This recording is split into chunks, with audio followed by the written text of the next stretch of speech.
ভাইয়া, আমি একটু বড় ভাইয়ের সাথে কথা বলে আসছি, তুমি একটু থাকো, ঠিক আছে?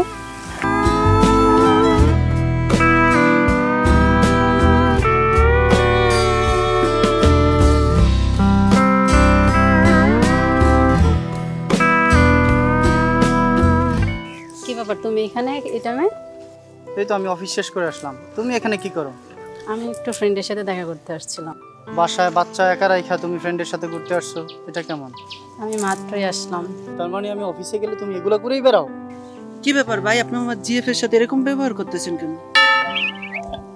এটা তোমার কাজিন ভাই, ও আমার ওয়াইফ। ওর সাথে আমি এভাবে কথা বলবো না, কার সাথে কথা বলবো? তুমি না বললা তোমার বাবা মা সবাই আমেরিকায় থাকে, তুমি ঢাকায় একা থাকো, তাহলে তোমার জামাই বাচ্চা কোথা থেকে আসলো?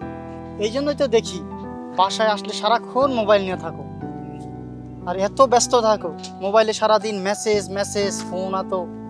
তার মানে তুমি তলে তলে এগুলো করে বেরাও? তোমার মতো বউ আমার আর দরকার নেই।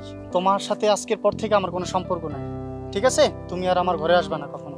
যাও, তুমি তোমার বয়ফ্রেন্ড নিয়ে থাকো। জামাই রাখি আমার সাথে আসতে পারো, তাহলে আমার রাখি আরেকজনের সাথে যাবে না, এর কোনো গ্যারান্টি আছে? থাকো তুমি তোমার মন মতো। দাঁড়াও, আমাকে রেখে কই যেতেছো তুমি?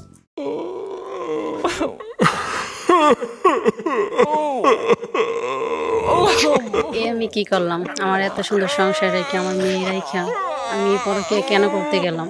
আমার এখন সংসারে গেল, স্বামীও গেল, সন্তানও গেল, এখন আমার বয়ফ্রেন্ডও গেল।